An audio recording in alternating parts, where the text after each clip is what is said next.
నమస్తే మాస్టర్. ముందుగా అందరికీ హృదయపూర్వక ఆత్మ ప్రణామాలు. సరస్వతీదేవికి, లక్ష్మీదేవికి, జయదేవికి, పురోగతి చెందిన స్త్రీ తత్వానికి హృదయపూర్వక ఆత్మ ప్రణామాలు. మరియు ఆనంద కరుణేష్ గారికి హృదయపూర్వక ఆత్మ ప్రణామాలు. మరియు సకల విశ్వగురువులందరికీ, జగద్గురువులందరికీ హృదయపూర్వక ఆత్మ ప్రణామాలు. మరియు నా గురువు గారైన వంశీ మాస్టర్ కి హృదయపూర్వక ఆత్మ ప్రణామాలు.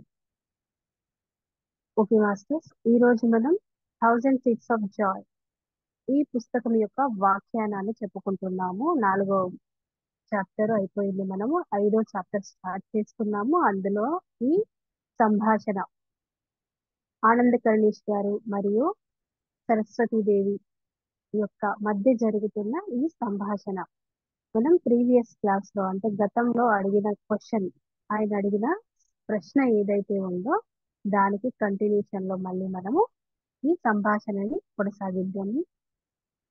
ఇప్పుడు ఆనంద కరుణేష్ గారు క్వశ్చన్ అడుగుతున్నారు. మనం మీకోసం మీ కోపం అభిరుచిగా పరివర్తన చెందినప్పుడు మీరు దివ్య జ్ఞాన ప్రకాశం పొందారా? అంటే మీ కోపము అది ప్యాషనేట్ గా మారింది, మీ ప్యాషన్ గా మారింది, అంటే అభిరుచిగా మారింది కదా. అప్పుడు ఆ టైంలో మీకు ఆ దివ్య జ్ఞాన ప్రకాశం అనేది పొందారా అని అడుగుతున్నారు. మనం చెప్పుకున్నాం కదా, గాయత్రి దేవిగా అవతారం సరస్వతి దేవి యొక్క అంశలో నుంచి ఒక ఆత్మ యొక్క 2 అంశాల కింద సరస్వతి దేవి మరియు గాయత్రి మాత. సో గాయత్రి మాతని చూసినప్పుడు తనకు బదులుగా బ్రహ్మదేవుడి పక్కన తనకు బదులుగా గాయత్రి మాతను చూసి ఆవిడ కొంచెం అహానికి గురయ్యి అలాగా మాట్లాడారు కదా. అంటే ఆ టైంలో మీ యొక్క కోపము, ఆ ఉద్రేకము అనేది ఫ్యాషన్ గా మారి, ఫ్యాషన్ అంటే ఏంటి మాత్రం ఒక అభిరుచిగా మారి, అది ఒక ఒక నూతన సృష్టిని సృష్టించడానికి లేదా ఒక కొత్త రూపం అనేది క్రియేట్ అవ్వడానికి దారి తీసింది అని చెప్పారు కదా. సో అలాగా మారినప్పుడు మీ ఫ్యాషన్ అంటే మీ అభిరుచి ఏదైతే పెరిగి అభిరుచిగా మారిందో, మీ కోపము అభిరుచిగా ట్రాన్స్ఫార్మ్ అయినప్పుడు మీకు ఆ దివ్య జ్ఞాన ప్రకాశం అనేది కలిగిందా?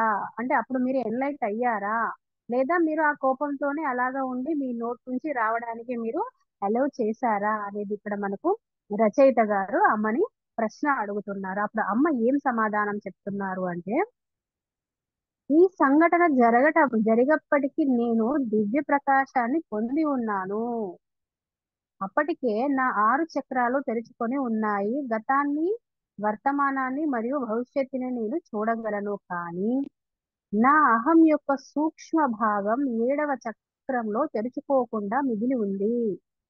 7వ చక్రం పూర్తిగా తెరుచుకొని నేను అధిరోహణ చెందినప్పుడు నా ఆత్మలోని భాగమైన గాయత్రి కూడా అదే సమయంలో అధిరోహణ చెంది నాలో కలిసిపోయింది. ఇక్కడ రచయిత ఏమడుగుతున్నారు అనంటే, సో మీరు అలాగా మీ కోపాన్ని ఉద్రిక్తగా మారి అది అభిరుచిగా మారి, దాన్ని మీరు అభిరుచిగా మారినప్పుడు కోపం అంతా కరిగిపోయి అభిరుచిగా మారింది కదా, అప్పుడు మీరు ఎన్లైట్ పొందారా, అప్పుడు మీకు దివ్య జ్ఞానం ప్రకాశం పొందిందా అని అడిగితే, లేదు లేదు, నాకు అంతకంటే ముందే, ఈ సంఘటన జరగటానికి ముందే నాకు దివ్య జ్ఞాన ప్రకాశం అనేది జరిగింది అనగానే మనకి ఏం క్వశ్చన్ వస్తుంది మళ్ళీ? ఆల్రెడీ దివ్య జ్ఞాన ప్రకాశం పొందింది అని చెప్తున్నారు కదా, మరి అలాంటప్పుడు ఈ అభిరుచిగా మారినప్పుడు మళ్ళీ మీకు ఎందుకు కోపం వచ్చింది? మీరు గాయత్రి మాతను చూడంగానే మీకెందుకు కోపం వచ్చింది? మరి మీరు ఆల్రెడీ ఎన్లైటెడ్ కదా, మీకు ఆ జ్ఞానం, ఆ దివ్య జ్ఞాన ప్రకాశం అనేది మీరు ఆల్రెడీ పొంది ఉన్నారు. మరి అలాంటప్పుడు మీకు ఎందుకు కోపం వచ్చింది? ఆ అహం అనేది మీకు ఎందుకు కలిగింది? గాయత్రి దేవిని మీరు ముందుగా చూసిన వెంటనే ఎందుకు యాక్సెప్ట్ చేయలేకపోయారు బ్రహ్మగారి పక్కన అని చెప్పి మనకు డౌట్ వస్తుంది. కానీ ఇక్కడ అమ్మ ఏం సమాధానం చెప్తుంది అంటే, ఒక అద్భుతమైన వివరణ ఏ విధంగా ఇస్తున్నారు అంటే, ఈ సంఘటన జరగడానికి ముందే నాకు దివ్య జ్ఞాన ప్రకాశం కలిగి ఉన్నాను కాబట్టి ఈ సంఘటన జరుగుతుంది అనేది అమ్మకు ముందే తెలుసు. ఎందుకు అంటే ఆమె లోపల ఉన్న 6 చక్రాలు, మనకు 7 చక్రాలుగా చెప్పుకుంటాం మనం.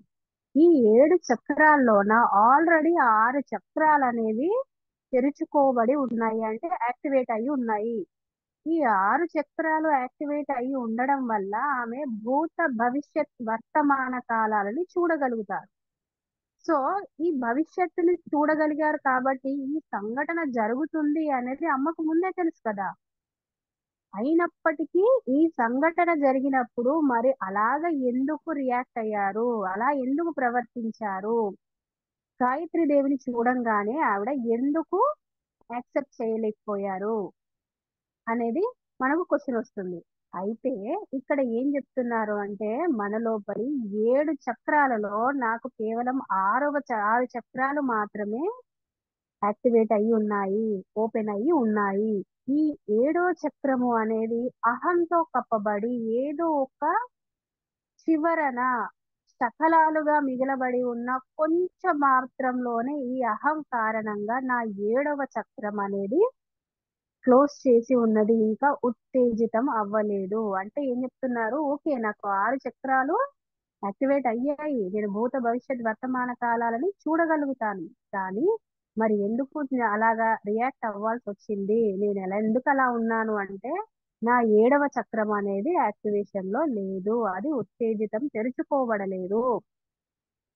దాని కారణంగానే నేను ఆ అహం నా లోపల పనిచేసి నేను అలాగ ప్రవర్తించాను, నా నోటి వెంట అలాంటి మాటలు వచ్చాయి అనేది చెప్పారు. తద్వారా మరి దాన్ని ఎందుకు మీరు అలా ఎలా చేశారు అంటే వారు ఏదైతే అంశాలుగా ఉండి ఉన్నారో వాళ్ళంతా కూడా ఎలాగా ఈ యొక్క జన్మలో అంటే సరస్వతి దేవిగా ఉన్నప్పుడు వారి లోపల కొంచెంగా మిగిలిపోయిన ఆ అహం అనే భావన, ఆ అహం అనే ఒక ఆబ్జెక్ట్, దాన్ని కూడా పూర్తిగా తొలగించుకొని వారు ఉన్నతంగా అంటే పురోగతిని చెందుతూ పూర్తిగా వారి లోపల ఉన్న ఇలాంటి అహం ఈ భావాలన్నింటినీ తొలగించుకొని ఆ 7వ చక్రాన్ని కూడా ఉత్తేజితం చేసుకొని పురోగతి చెందడం అనేది జరిగింది.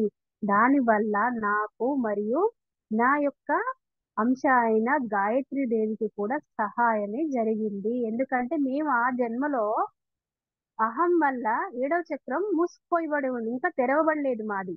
ఈ సంఘటన జరగడం వల్ల మేము దాన్ని యాక్సెప్ట్ చేసి దాని నుండి నేర్చుకొని ఆ ఫలితాన్ని ఎదుర్కొని అప్పుడు నేర్చుకొని అనుభవాన్ని పొంది మేము అప్పుడు దానికి సరెండర్ అయ్యి దానిని మేము ఒప్పుకోవడం వల్ల ఆ ఆహాన్ని కూడా పూర్తిగా కరిగించుకొని కరిగించుకోవడం వల్ల ఆ 7వ చక్రం కూడా ఉత్తేజితం అయ్యింది. తద్వారా మేము పురోగతిని చెందగలిగాము. పూర్తిగా ఏడుకు 7 చక్రాలను కూడా ఉత్తేజితం చేసుకొని ఒక ఉన్నత ఆత్మలుగా మేము ఎదగడం అనేది జరిగింది. దానికోసమే ఈ సంఘటన జరిగింది. నాకు తెలుసు ఇది జరుగుతుంది అని, ఎందుకంటే నేను భూత భవిష్యత్ వర్తమాన కాలాలని చూడగలుగుతాను. నాకు 7వ చక్రము తెలియాల్సింది ఉంది కాబట్టే, అది తెరుచుకోవాల్సిన సమయం వచ్చింది కాబట్టి నేను ఈ సంఘటన జరగడానికి యాక్సెప్ట్ చేశాను, ఒప్పుకున్నాను అనేది ఇక్కడ అమ్మ చెప్తున్నారు. సో మళ్ళీ ఆనంద్ కర్ణీష్ గారు వారి యొక్క క్వశ్చన్ అడుగుతున్నారు. అది ఆ అధిరోహణ తర్వాత మీరిద్దరూ ఒకటిగా మారిపోయారా లేరా ఇద్దరా? అంటే మీరిద్దరూ అధిరోహణ చెందిన ఇప్పుడు అసెండ్ అయ్యారు కదా, అహం తగ్గించుకొని ఆ 7 చక్రాలు ఓపెన్ అవ్వడం వల్ల మీరు పురోగతిని చెందారు అని చెప్తున్నారు. దానివల్ల మీరిద్దరూ ఒకటయ్యారా లేదా విడివిడిగా ఉన్నారా? ఒకటిగా ఉన్నారా లేదా ఇద్దరుగానే ఉన్నారా? గాయత్రి దేవి మరియు సరస్వతి దేవి విడివిడిగా ఉన్నారా లేదా ఒకటిగా మారారా అని ఆనంద్ కర్ణేష్ గారికి డౌట్ వచ్చింది. అప్పుడు అమ్మ ఏం చెప్తున్నారు అంటే సరస్వతి దేవి రెండు మా బాహ్య రూపాల వల్ల మా అంతరంగంలో ఉన్న ఏకత్వంపై ఎటువంటి ప్రభావము లేదు. అందువల్ల మేమిద్దరం పూర్తిగా ఒకటే, కానీ ఆ క్షణంలో ఇద్దరుగా వ్యక్తమయ్యాం. ఎస్, నాకెప్పుడైతే ఆ ఎన్లైట్మెంట్ అనేది వచ్చిందో, ఏదైతే దివ్య జ్ఞాన ప్రకాశాన్ని నేను పొందినానో ఆ సంఘటన తర్వాత, అప్పుడు నాతో పాటుగా నాలో నుండి వచ్చిన అంశయే గాయత్రి, కాబట్టి మేమిద్దరం కూడా ఒక్కటే యాక్చువల్ గా ఉన్నది మేమిద్దరమే ఒక్కటే, కానీ బాహ్య రూపాలు మాత్రము రెండుగా కనిపిస్తున్నాము. ఒకటి సరస్వతి దేవిగా, రెండవది గాయత్రి దేవిగా. రూపాలు రెండుగా ఉండి సృష్టించబడినాము, కానీ అంతరంగంగా మేమున్నది ఇద్దరము ఒక్కటే. ఒకే అంశతో ఉన్నాము. ఒకే ఆత్మ నుండి వెలువడిన అంశాలము. కాబట్టి మేమిద్దరం కూడా ఒక్కటే. నాతో పాటు గాయత్రి కూడా ఆ సంఘటన ద్వారా అసెండ్ అవ్వడం అనేది జరిగింది. పురోగతిని పొందడం అనేది జరిగింది. రూపాలు రెండు, కానీ వ్యక్తిగతంగా మేము ఒక్కటే అనేది ఇక్కడ అమ్మ చెప్తున్నారు. ఆనంద్ కర్ణీష్ గారు మళ్ళీ క్వశ్చన్ అడుగుతున్నారు. ఆహా, మీ కథ వల్ల దేవత అయిన తార యొక్క అవతారాలు గుర్తు వచ్చాయి. ఆకుపచ్చ తార మరియు తెల్ల తార ఇరువురు అవలోకితేశ్వర అనే గొప్ప కరుణగల బోధిసత్వుని కన్నీటి నుంచి సృష్టి సృష్టించబడినాయని బౌద్ధ గ్రంథంలో చెప్పబడింది. ఇక్కడ ఆనంద కర్ణేష్ గారు ఏం అడుగుతుందంటే, అమ్మ, ఇప్పుడు నువ్వు చెప్పిన కథ ఏదైతే ఉందో, అంటే సరస్వతీదేవి మరియు గాయత్రీదేవి వీరిద్దరి యొక్క అంశాలు, వీళ్ళిద్దరు అంటే ఒకే సృష్టిలో నుండి వచ్చిన రెండు రూపాలు. ఈ కథ వింటుంటే, మీరు చెప్తుంటే నాకు కూడా ఒక కథ గుర్తుకొస్తుంది. అది ఏంటి అంటే, ఆ తెల్ల తార మరియు ఆకుపచ్చ తార, గ్రీన్ తార అండ్ వైట్ తార అని చెప్తాం కదా మనం. బోధి అనేది బౌద్ధ మతంలో ఉన్న సుప్రసిద్ధంగా ఉన్న ఒక దేవత యొక్క అంశాలన్నమాట ఇవి. వీరిద్దరి యొక్క కథ కూడా నాకు గుర్తుకు వస్తున్నది అనేది చెప్తున్నారు. అవలోకేతేశ్వర స్వామి అంటే ఆయన ఒక బౌద్ధ మత యొక్క సంస్థాపకుడు, మరియు ఆయన బోధనలు చాలా అద్భుతంగా ఉంటాయి. అందులో ఆయన యొక్క ఆశీస్సులతో, ఆయన కంటి నుండి వచ్చిన ధారల వల్ల ఏర్పడిన రెండు రూపాలే యాక్చువల్ గా ఇప్పుడు సరస్వతి దేవి మరియు ఆ వేదమాత గాయత్రి దేవి ఒకే అంశగా మనం ఎలాగైతే చెప్పుకుంటామో, బౌద్ధ బౌద్ధ ధర్మంలో బౌద్ధ ధర్మంలో ఈ పచ్చతార మరియు తెలుపు తార, ఈ రెండు కూడా సేమ్ అలాగే ఒకే రూపంలో, ఒకే అంశంలో నుండి వచ్చిన రెండు రూపాలు. నాకు ఇప్పుడు ఆ కథ గుర్తుకు వస్తుంది అమ్మా అని చెప్తున్నారు. బోధిసత్వుని కన్నీటి నుంచి సృష్టించబడ్డారు బౌద్ధ గ్రంథంలో చెప్పబడింది. అది లో ఈయన అవలోకేతేశ్వర స్వామి అని, ఈయన బౌద్ధ మత సంస్థాపకుడు, మరియు దాన్ని చాలా సుప్రసిద్ధంగా దానిలోని ఎన్నో గొప్ప గొప్ప ఆధ్యాత్మిక అంశాలను బోధించిన వారిలో ఈయన ఒకరు. ఈయన చాలా కరుణామయుడు. ఇప్పుడు మనం ఎలాగైతే అంటే లైవ్ గా ఉన్న వాళ్ళని మనం ఎక్స్పీరియన్స్ ఒక రమణ మహర్షి అవ్వచ్చు. ఇలాగా రమణ మహర్షి గురించి ఆయన లైవ్ గా ఆయనతో ఎక్స్పీరియన్స్ చేసిన వారు, మానవ జన్మ తీసుకొని ఆయన ఒక ధర్మాన్ని, ఒక ఒక ఏదైతే ఉందో వీతరాగాన్ని ఎలాగైతే జనాలకి ఆయన జీవిత యొక్క ఆచరణ ద్వారా ఏ విధంగానైతే చూపించారో, అంటే ఎలాంటి వైరాగ్యంలో ఆయన జీవించారో అలాంటి ఒక మన యొక్క ధర్మం పైన ఎలాగ నిలబడి ఉండి దాన్ని చివరి వరకు ఎలాగా ఆచరణ చేస్తూ వారి జీవితాన్ని ఎలాగ కొనసాగించారు. అంటే వారి జన్మ ఏంటి మనకి, అంటే ఇప్పుడు పురోగతి చెందుతున్న వారు ఆల్రెడీ ఆ చెందిన వారి యొక్క అంశ తీసుకొని, వాళ్ళ జన్మ తీసుకొని మనకు నేర్పించడానికి వచ్చిన మాస్టర్స్. సో అలాగే మనం ఎలాగైతే రమణ మహర్షి నుంచి ఎలాంటి గుణాలను, ఎలాంటి వాటినైతే మనము ఆదర్శంగా తీసుకుంటామో, ఆయన నుంచి ఎలాంటి ఆచరణ విధానాన్ని మనం పాటించాలి అనేది మనకు అక్కడ సందేశం ఇస్తున్నాయో, అలాగే బౌద్ధ మతంలో కూడా అవలోకేతేశ్వర స్వామి అనే ఆయన యొక్క జీవిత పర్యంతము కూడా ఇతర జీవులకి లేదా ఇతర వ్యక్తులకి సాటి, అంటే తోటి ప్రాణులకి ఏవైనా సరే తోటి వ్యక్తులకు సహకరించాలి, వారి యొక్క దుఃఖాన్ని దూరం చెయ్యాలి అనే దాంతోనే చాలా వారి యొక్క జీవితంలో ఎన్నెన్నో మలుపులు తిరుగుతూ, ఎన్నెన్నో ధార్మికమైన కార్యక్రమాలను చేస్తూ, ఎన్నో సుప్రసిద్ధమైన ఆధ్యాత్మిక బోధనలు చేయడం అనేది జరిగింది. వారి యొక్క కంటి నీటి యొక్క చుక్కల ద్వారా సృష్టించబడిందే ఈ తెల్లతార పచ్చతార అని ఇక్కడ నాకు ఈ కథ గుర్తుకొస్తుందమ్మా. నువ్వు సరస్వతి దేవి మరియు ఆ గాయత్రి దేవి యొక్క కథ చెప్తుంటే నాకు ఆ కథ గుర్తొస్తుంది ఇప్పుడు అని ఆనంద్ కరణేష్ గారు చెప్తున్నారన్నమాట. సో ఇప్పుడు మనం ఆ అమ్మ యొక్క వివరణలోకి వెళ్దాం. ఈ విషయం ప్రస్తావించినందుకు నా మొహంపై చిరునవ్వు వచ్చింది.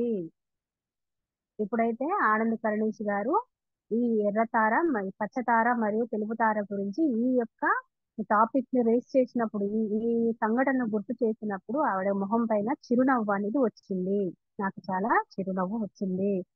ఎవరికైనా బాధ యొక్క భావోద్వేగాన్ని నిరోధించకుండా పూర్తిగా లోబడి ఉన్నప్పుడు వారి బాధ మాయమయ్యి ఆత్మభావమైన కరుణగా మారుతుంది. కరుణ సృజనాత్మకమైనది. అది చాలా మందికి స్వస్థతను ఇస్తుంది. యేసు ప్రభువును గురించి ఆలోచించండి. ఆయన గొప్ప కరుణతో ఎంతో మందిని స్వస్థపరిచారు. కరుణ అనేది ఇచ్చేవారికి మరియు పొందేవారికి ఇద్దరికీ లాభాన్ని చేకూరుస్తుంది. ఎందుకంటే కరుణ ఆనందంలోకి క్రమంగా మాయమవుతుంది. ఏం చెప్తున్నారంటే నువ్వు ఎప్పుడైతే ఈ సంఘటనని నేను చెప్పిన ఈ మా యొక్క నా అంశయ్య అయిన గాయత్రి మరియు సరస్వతి మా కథ చెప్పినప్పుడు నీకు గుర్తుకు వచ్చిన పచ్చతార తెల్లతార ఈ ఈ విషయాన్ని నువ్వు గుర్తు చేసినందుకు నాకు చాలా సంతోషంగా ఉంది. నా మొహం పైన చిరునవ్వు అనేది వచ్చింది. ఎందుకు అంటే వారి యొక్క జీవితం అంటే వారి జన్మ తీసుకున్నప్పుడు వారి జన్మ జీవిత పర్యాంతం ఏం జరిగింది అంటే వారి యొక్క ఇతరుల యొక్క దుఃఖాన్ని ఎలా తొలగించాలి అనే దానికోసమే అవలోకేతేశ్వర స్వామి నుంచి ఆయన తత్వం అదే.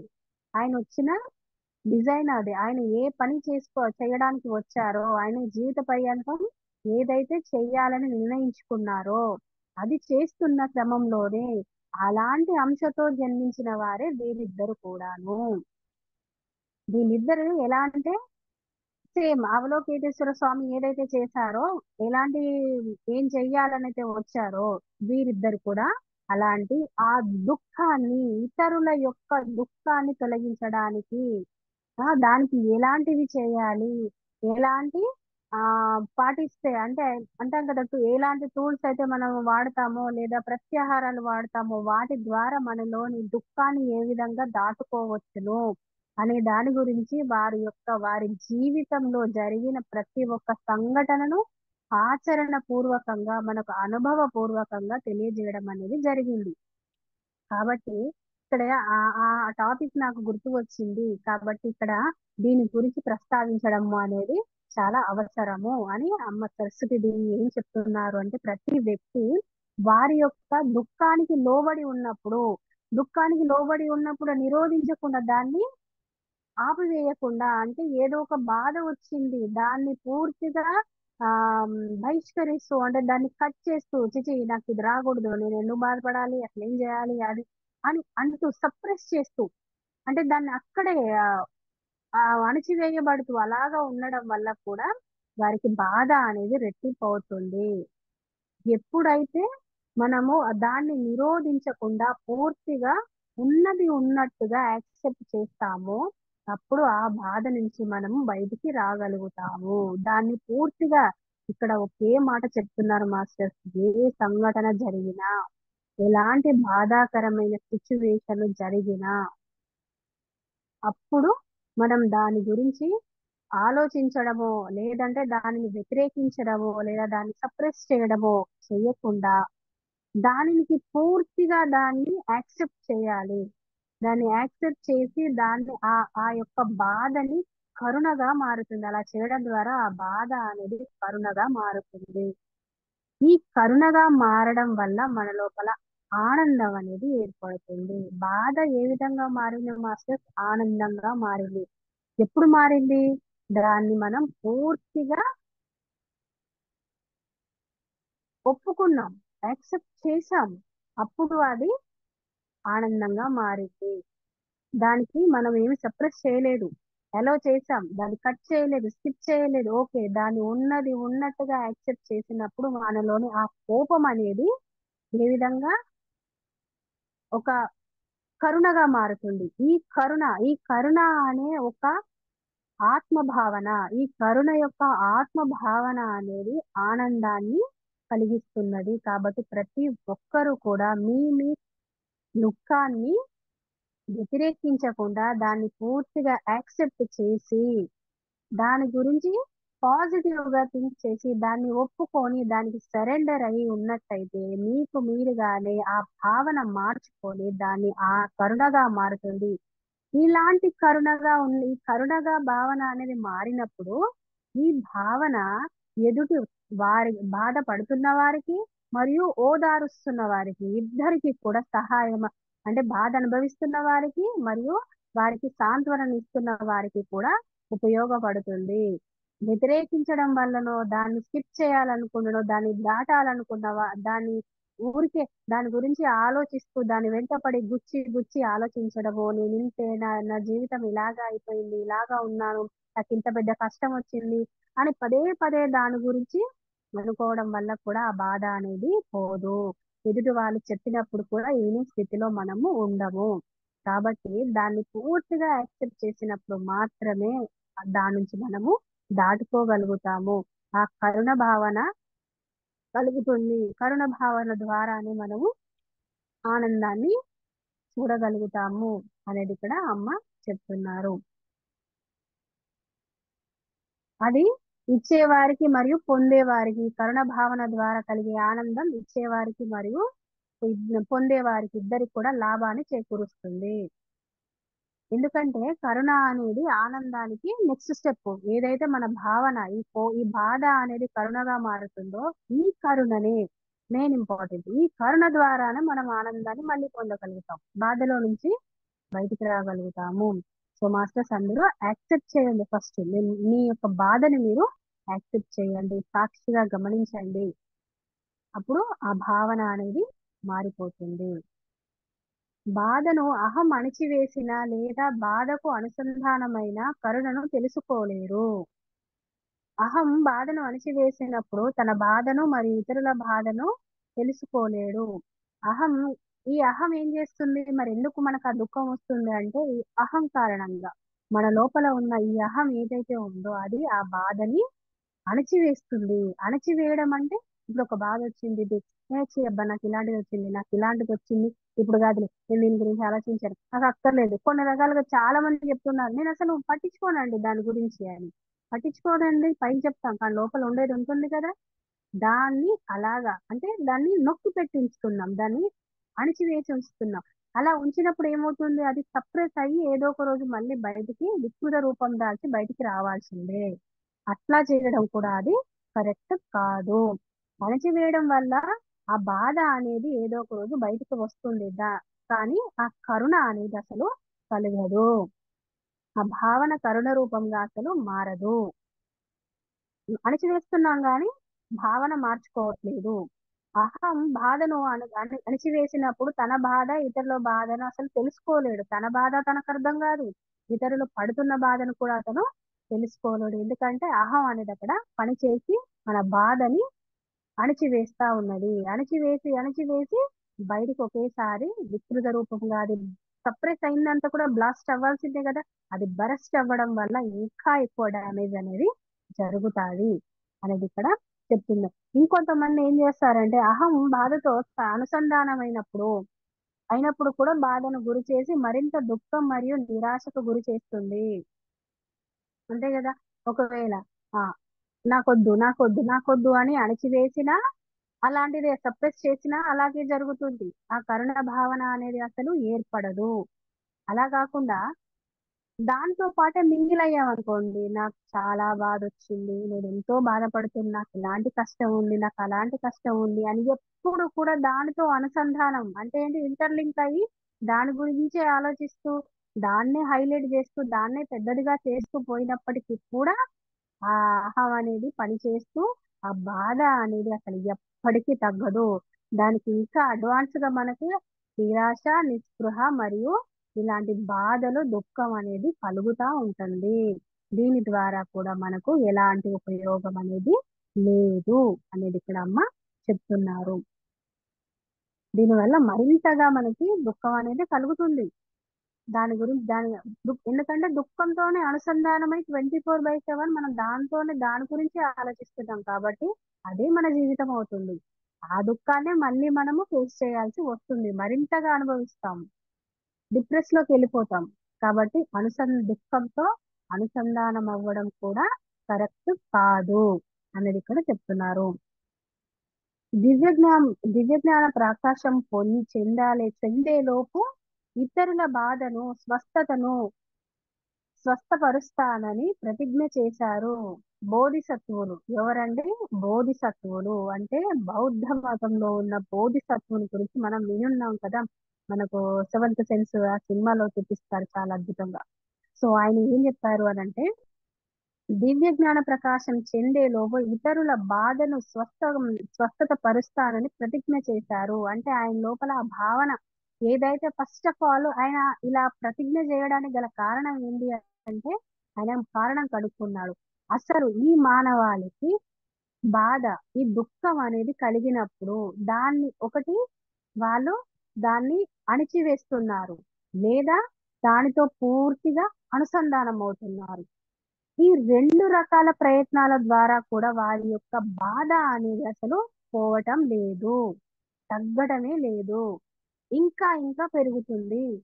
వారు ఇంకా అదే దుఃఖంలో ఉంటున్నారు. కాబట్టి వీటికి సరి అయిన మార్గం ఏమిటి అంటే, వారు దానిని పూర్తిగా యాక్సెప్ట్ చేసి దానిని అర్థం చేసుకొని ఆ బాధని కూడా యాక్సెప్ట్ చేసినప్పుడు ఇది మన జీవితంలో ఒక కారణంగా వచ్చింది, దీని నుంచి మనం ఏం నేర్చుకోవాలి అని సాధారణంగా ఆలోచిస్తూ దాని గురించి అన్వేషించి దాని గురించి ఒక సరి అయిన భావన తెచ్చుకున్నప్పుడు ఆ కోపం, ఆ దుఃఖం అనేది అంతా కూడా కరుణగా మారిపోతుంది. చెప్పుకున్నాం మనం, ఈ కరుణ భావన కలగడానికి ఫస్ట్ మనం యాక్సెప్ట్ చేయాలి ఆ దుఃఖాన్ని, ఆ సమస్యని. దాన్ని యాక్సెప్ట్ చేసినప్పుడు మాత్రమే అది మనకు కరుణగా మారి మనకు ఆనందం అనేది కలుగజేస్తుంది. ఇంకా దుఃఖం అనేది మనకు కలగదు. ఈ విషయాన్ని బోధిసత్వుడు కనుక్కున్నాడు, ఆయన అనుభవపూర్వకంగా తెలుసుకున్నాడు. కాబట్టి ఆయన ఏం ప్రతిజ్ఞ చేశారు అనంటే, ఈ మానవాళి అంతా కూడాను వారి దుఃఖాలను దాటుకున్నారు. దివ్య జ్ఞాన ప్రకాశం పొందే నాటికి వారిలో అందులో కరుణ భావనని వారికి స్వస్థత పరుస్తానని ఆయన ప్రతిజ్ఞ చేశారు. ఎందుకంటే ఆయనకి క్లారిటీ ఉంది, దేని ద్వారా మనిషి దుఃఖాన్ని అనుభవిస్తున్నారు, దాన్ని ఎలా దాటుకోవాలి.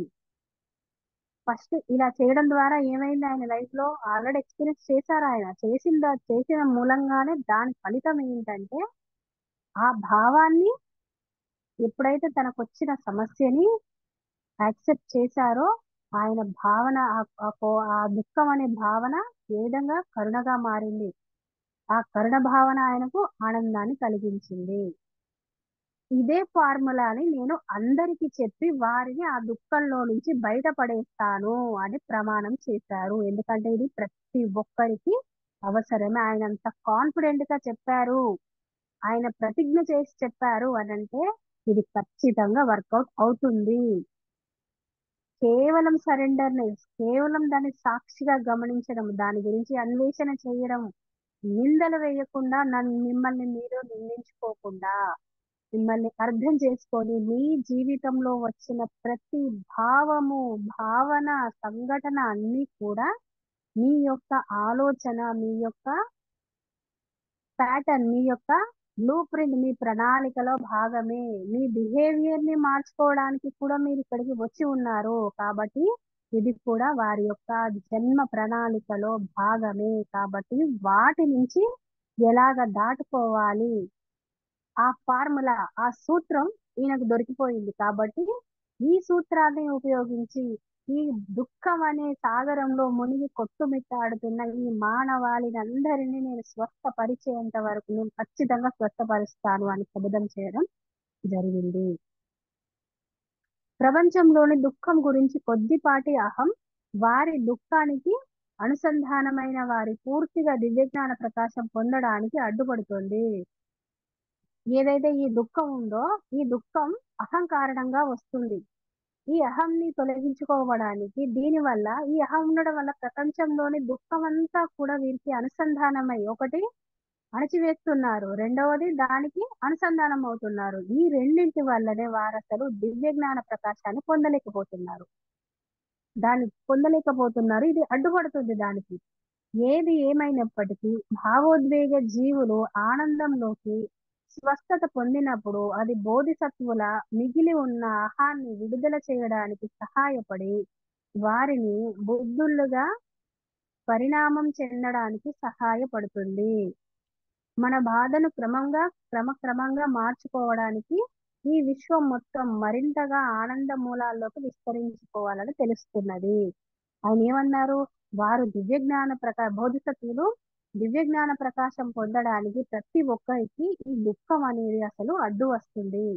ఈ అడ్డును తొలగించుకోవడానికి ఈ విధంగా సాక్షిగా గమనిస్తూ ఆ అహాన్ని కరిగిస్తూ ఉన్నప్పుడు వారి యొక్క దుఃఖాన్ని వారు తొలగించుకొని దివ్య జ్ఞాన ప్రకాశాన్ని పొంది వారు అసెండెడ్ మాస్టర్స్ అంటే ఎన్లైట్ బీయింగ్స్, దివ్య జ్ఞాన ప్రకాశం లైట్ బీయింగ్స్ అంటే వారి యొక్క స్థితిని పురోగతి చెందించుకోవడానికి అది అవుతుంది. ఆ యొక్క భావన వారి లోపల కలిగినప్పుడు ఆ కోపాన్ని ఆ ఆహాన్ని కరిగించి వేసినప్పుడు వారి లోపల కరుణ భావన అని ఏర్పడుతుంది. ఆ కరుణ భావన కారణంగానే వారు పరమానందాన్ని ఈ ఆనందాన్ని అనుభూతి చెందగలుగుతారు. ఈ సూత్రాన్ని ఉపయోగించినప్పుడు మాత్రమే సమస్త మానవాళి ఆ నిజమైన ఆనందాన్ని అనుభూతి చెందగలుగుతారు. తద్వారా ఈ విశ్వమంతా కూడా ఆనంద మూలాలతో విస్తరించిపోతుంది అనేది ఇక్కడ బోధిసత్వుడు మనకు తెలియజేయడం జరిగింది అనేది ఇక్కడ అమ్మ మనకు సరస్వతీదేవి తెలియజేయడం జరిగింది. వారు క్రమక్రమంగా మారుతూ అంటే యాక్సెప్ట్ చేయడం ఎప్పుడైతే మొదలు పెడతారో యాక్సెప్ట్ చేయడం మొదలు పెట్టినప్పుడు వారి లోపల ఉన్న ఆ అహం అనేది కరిగిపోతుంది. తద్వారా వారు ఈ దుఃఖాన్ని తొలగించుకొని దివ్య జ్ఞాన ప్రకాశవంతులుగా అంటే అందరూ బోధిసత్వుల్లాగా మరియు గౌతమ బుద్ధుల్లాగా మారిపోయే అవకాశము ఎక్కువగా ఉన్నది. దుఃఖం పోయిందంటే ఏంటి మాస్టర్స్? దుఃఖం పోయిందంటే అసలు దేని మీద కూడా మనకు బాధ అనేది కలగదు. బాధ లేని జీవితం ఏ విధంగా ఉంటుంది? ఎప్పుడు ఆనందంగానే ఉంటుంది. ఎప్పుడు ఆనందంగా ఉండే వాళ్ళు ఏ విధంగా ఉంటారు? ఇహము పరము రెండింటిని ఒకే విధంగా చూడగలిగే స్థితికి వచ్చినప్పుడు మాత్రమే మనం ప్రతినిత్యము ఆనందంలో ఉండగలుగుతాము. అలా ఎప్పుడు ఆనందంగా ఉండగలిగే స్థితికి మనము ఈ సూత్రం ద్వారా వచ్చినాము అంటే దాని అర్థం ఏమిటి? మనం కూడా ప్రతి ఒక్కరూ బౌద్ధులలాగా బోధిసత్వులలాగా మారిపోతారు అనేది ఇక్కడ చెప్పడం జరిగింది. నేను దాన్ని విని ఉన్నాను, నేను అది ఎక్స్పీరియన్స్ చేశాము అది అనేది ఇక్కడ మనకు సరస్వతీదేవి అమ్మ చెప్పడం అనేది జరుగుతుంది. ఇది ఆనంద కరుణేష్ గారు ఏదైతే తెల్లతార పచ్చతార గురించి వివరించారో అవి అడిగారో అప్పుడు దానికి సంబంధించిన బౌద్ధ మతము మరియు వారిలోని బోధిసత్వుడు మరియు అవలోకేతేశ్వర స్వామి గురించి వాళ్ళ మధ్య జరిగిన సంఘటన గురించి వారి యొక్క జన్మ ప్రణాళిక మరియు వారు ఏ కారణంగా ఇక్కడికి వచ్చారో మానవాళి దుఃఖం చేత ఎలా అణచివేయబడుతున్నారు లేదా అనుసంధానమయ్యి ఆ దుఃఖంలోనే చిక్కుకుపోయి దివ్య జ్ఞాన ప్రకాశాన్ని పొందలేకుండా ఏ విధంగా చేసుకుంటున్నారో దాన్ని ఏ విధంగా దాటించాలి, వారికి దివ్య జ్ఞానం ప్రకాశం పొందే ఒక సూత్రాన్ని ఏ విధంగా తెలియజేయాలి అనేది ఆయన యొక్క శపథము ఏ విధంగా చేశారు అనే దాని గురించి మనకు అమ్మ పూర్తిగా వివరించడం జరిగింది. సో మాస్టర్స్ ఇప్పుడు మనం ఏం చేయాలి అంటే మనకి ఏ సంఘటన ఎలాంటి దాంట్లో మనకి ఆ దుఃఖం అనేది కలిగినప్పుడు దాన్ని అణిచివేయకండి, దాన్ని అదిలిపెట్టకండి. రెండోది దానికి అనుసంధానం అవ్వద్దు. దానితోనే ఆలోచిస్తూ దాని గురించి ఆలోచిస్తూ భయపడుతూ ఇలాగా దానికి అనుసంధానము కూడా అవ్వకుండా దాన్ని పూర్తి స్థాయిలో అలౌ చేయండి.